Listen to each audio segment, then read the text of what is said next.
तब आगमे स्वर्गीय शांति हरारे उइला।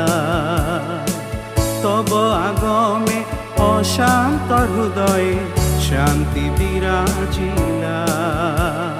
तुम बिना प्रभु के देई पारे शांति पृथ्वी रे। तुम बिना प्रभु के देई पारे शांति पृथ्वी रे।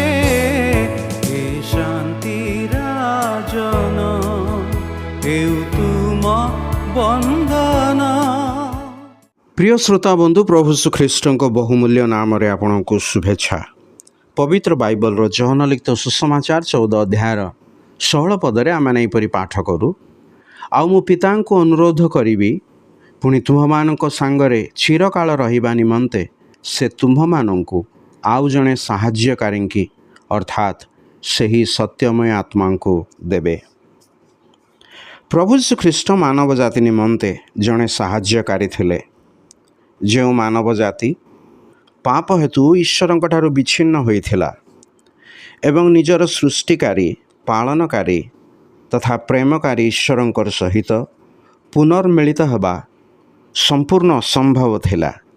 सही मानव जाति को साहाय्य करी जणे साहाय्यकारीर कर्तव्य पूर्ण करे प्रभु श्रीख्रीष्ट मनीष को ईश्वरंकर सहित पुनर्मिलित कराइले।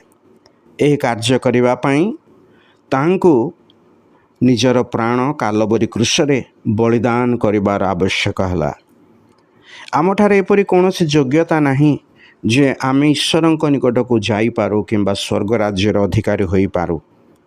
मात्र प्रभु श्रीख्रीष्ट उपयुक्त समय रे आपणा प्राण बलिदान करी मोर एवं आपणक परित्राणर कार्य साधन करी जद्वारा आमे ईश्वरंकर सहित पुनर्मिलित होई पारू तहिर पथ प्रस्तुत कले।